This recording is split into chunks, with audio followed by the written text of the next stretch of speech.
Ang titulo ng pelikula ay Lost Bullet 2. Simulan na natin. Si Lino ay nakahiga sa hospital bed, at naroon si Julia sa tabi niya, naghihintay sa kanyang paggising. Nasugatan siya ng husto ng kalabanin niya si Marco. Sa prequel ng pelikulang ito, sinabi sa amin na si Marco ang pumatay sa kanyang kapatid. Nang magising siya, nakita niya si Julia sa tabi niya, at bigla niyang tinanong kung nahuli niya si Marco. Ngunit sinabi niyang hindi niya kaya. Nakatakas si Marco ahit na nakaposas siya. Galit na galit si Lino nang malaman niyang nakatakas si Marco mula sa pulisya. Bukod sa pagpatay sa kanyang kapatid, lumalabas na si Marco lamang ang nakasaksi na nagawang makulong si Arsky. Si Arsky ay isa ring tiwaling pulis na pumatay sa amo ni Lino na si Chares.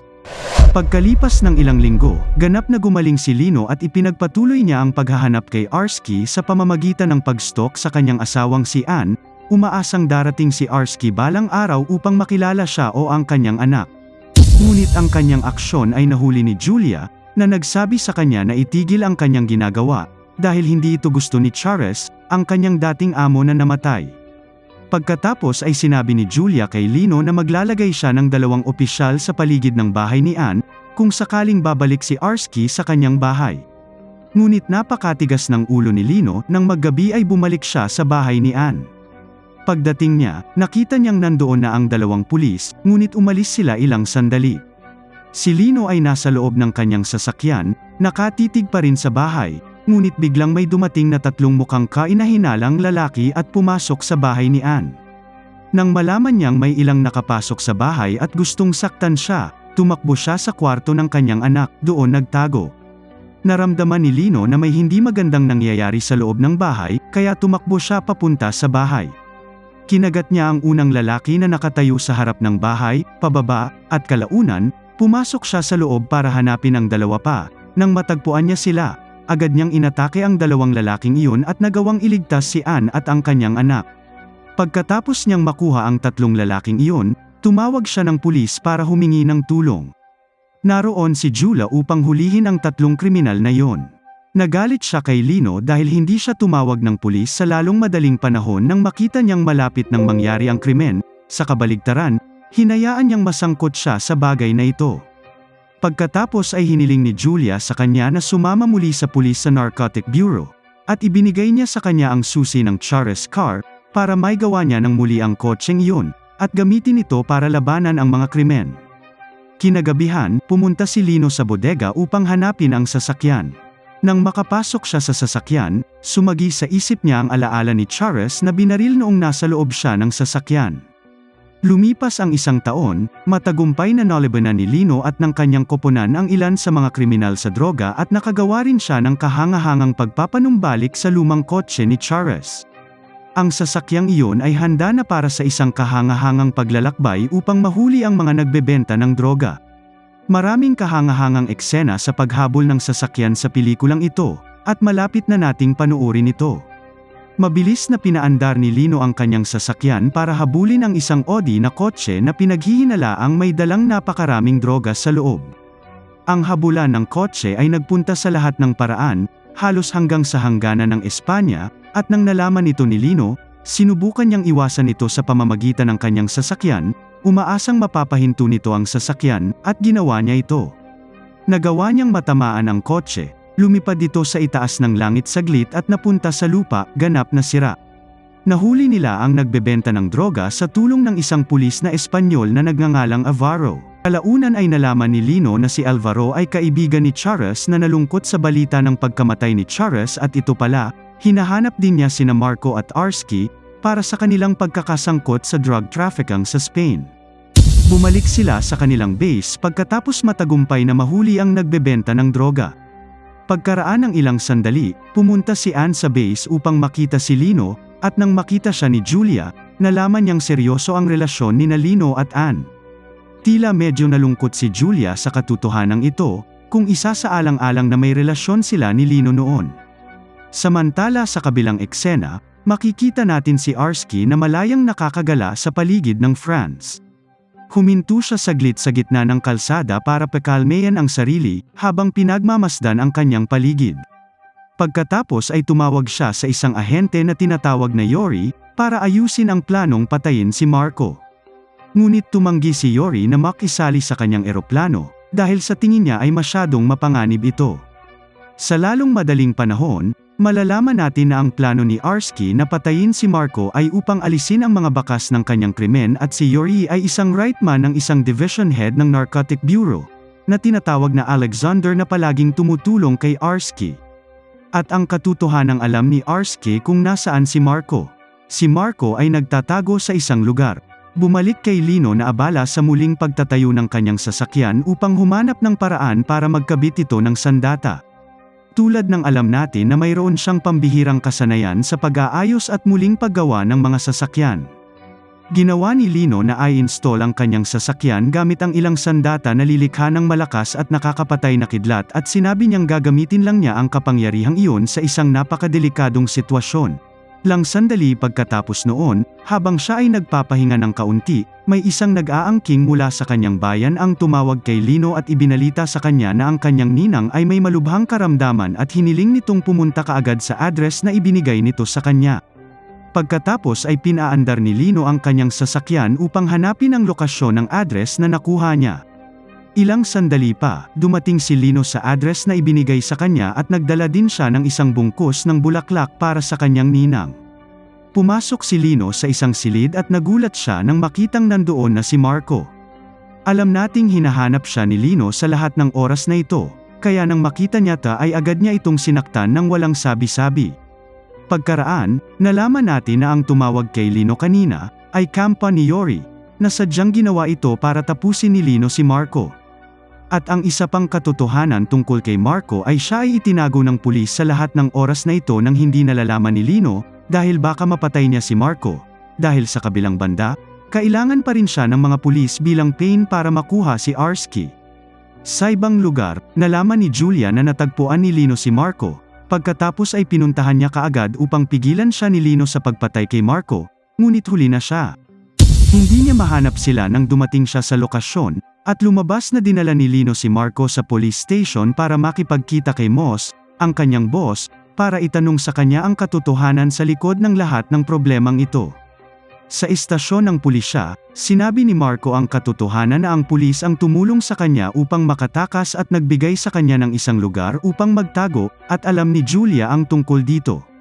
Ginawa ito ng pulisya para protektahan si Marco mula kay Alexander, isang division head ng Narcotic Bureau na sumusunod sa kanya, para tulungan si Arsky na alisin ang mga bakas ng kanyang krimen.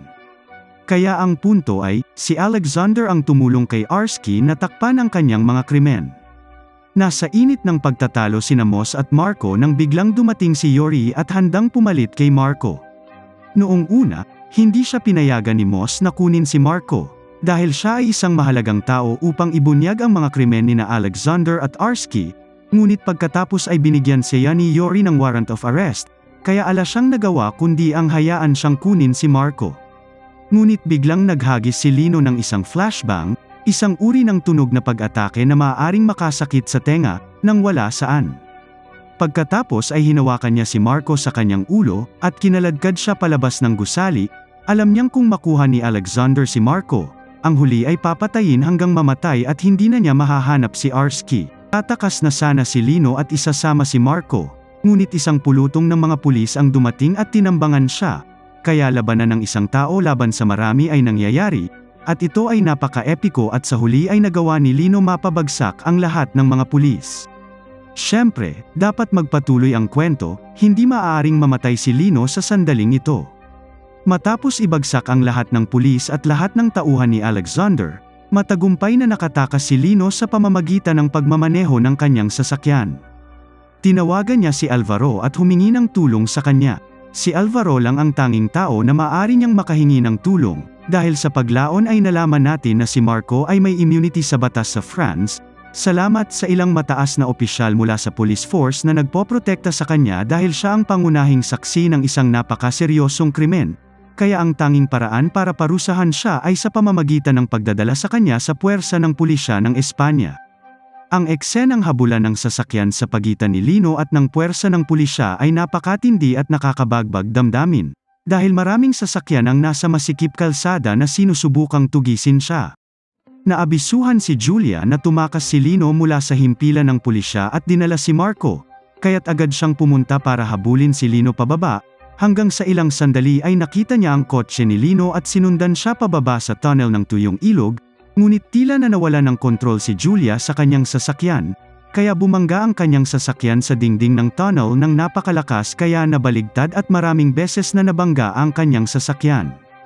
Labis na nag-alala si Lino nang makita niyang bumaligtad ang sasakyan nito, pero salamat sa Diyos, maayos naman siya at may kaunting pasa sa ulo, ngunit wala siyang pakialam dito. Ipinagpatuloy niya ang pangangaso kay Lino sa pamamagitan ng pagsakay sa isa pang sasakyan ng pulis. Nagtago si Lino sa mga kakahuyan, umaasang hindi siya mahanap ni Julia at ng mga pulis na nagsisikap humabol sa kanya. Pagkatapos ay tinawagan niya si Alvaro at nagplano silang magkita sa isang lugar na tahimik, malayo sa pagbabantay ng mga pulis. Di nagtagal pagkatapos, sinalubong siya ni Alvaro sa pamamagitan ng pagmamaneho ng isang van, hindi isang opisyal na sasakyan ng pulis, para makapag-disguise siya at makapagtago mula sa koponan ng French police. Ibinigay ni Lino si Marco kay Alvaro, umaasa maaari siyang mahatulan at malitis sa lahat ng kanyang mga krimen ng puwersa ng pulisya ng Espanya. Matapos ligtas na ibigay si Marco kay Alvaro, medyo gamaan ang pakiramdam ni Lino na halos tapos na ang kanyang misyon ngunit biglang, naramdaman ni Alvaro na sinusubukan ng puwersa ng pulisya ng France na kunin si Marco, kaya binalak ni Lino na gambalain ang atensyon ng pulis, upang matiyak na makakaalis si Alvaro. Sinubukan ni Lino na linlangin ang pulis sa pamamagitan ng pag-abala sa kanilang atensyon, kaya hinahabol siya ng pulisya ng France. Madaling maibaba ni Lino ang lahat ng sasakyan ng pulis sa isang proseso, ngunit dumating si Julia sa likuran niya, pagkatapos ay nabangga ang kanyang sasakyan sa kanyang sasakyan, at nawala ng kontrol ang kotse ni Lino, at nabaligtad. Nagawa siyang pigilan ni Julia ngunit laking gulat niya nang hindi niya makita si Marco sa kotse ni Lino. Nang maglaon ay nalaman niyang dinala na ni Alvaro si Marco. Tinawagan niya ang kanyang teammate para suriin ang lahat ng sasakyan sa borderline para mahanap si Marco. Bumalik kami kay Alvaro na kinailangang ikot ang kanyang sasakyan at humanap ng ibang paraan para makabalik sa Spain, nang malaman niyang may inspection ang French police sa hangganan. Ngunit sa gitna ng kalsada, isang kotse ang hamarang sa kalsada, at lumabas na sila si Yori at ang kanyang mga tauhan. Dahil alam niyang nasa misyon din si Yori na manghuli kay Marco, sinabi niya sa driver na magpatuloy at sagisaan ang kotse sa harap nila, anuman ang mangyari. Sa huli, matagumpay na nakatakas si Alvaro mula sa mga tauhan ni Yori. At sa kabilang banda, si Julia at Lino ay nag-aalala hanggang sa mamatay dahil alam nilang si Alvaro at Marco ay maaaring napatay ng mga tauhan ni Yori. Nag-alala si Lino na baka mahuli ng mga tauhan ni Yori si Marco at malalagay nito si Alvaro sa isang mapanganib na sitwasyon. Pagkatapos hiniling niya kay Julia na palayain siya para makapunta siya at tulungan si Alvaro, at pinabayaan siya nito. Di nagtagal, pinaandar niya ang sandata ng kidlat sa kanyang sasakyan. Nahanap ni Julia ang sasakyan ng mga lalaki ni Yori, kaya sinubukan niyang harangan ito sa gilid. Nasa likuran niya si Lino na may naka-activate na sandata ng kidlat, na handang patayin ang lahat ng tauhan ni Yori. Nagawa niyang maibaba ang dalawang kotse ngunit hindi niya makuha ang isa, dahil sa mahinang lakas ng baterya, kaya wala siyang sapat na lakas upang i-activate ang sandata ng kidlat. Sa kabilang banda, sinadyang ibangga ni Julia ang kanyang sasakyan sa kotse ni Alvaro para mawala ng balanse ang kotse ni Alvaro pagkatapos ay tumaob sa lupa. Nang mahulog ang sasakyan ni Alvaro sa upa, dinala niya kaagad si Marco, at umalis sa lugar sa lalong madaling panahon. Nagawa ni Lino na maibaba ang lahat ng sasakyan ng mga lalaki ni Yori at nang maglaon ay nalaman niyang si Julia ang nagdala kay Marco, kaya sinugod niya ang kanyang sasakyan para hanapin sila. Sinubukan ni Lino na buhayin ang lakas ng kidlat at itinutok ito sa kotse ni Julia, ngunit sa pagkakataong ito ginawa niya ito ng katamtaman upang hindi makapinsala kina Julia at Marco. Dahil alam niyang inactivate ni Lino ang kanyang sandata ng kidlat, inilipat ni Julia ang nos ng kotse para magdagdag ng lakas sa sasakyan, para mas mabilis itong tumakbo. Sa kasamaang palad, itinigil ni Julia ang kanyang sasakyan nang makita niyang pumuputok ang sasakyan ni Lino,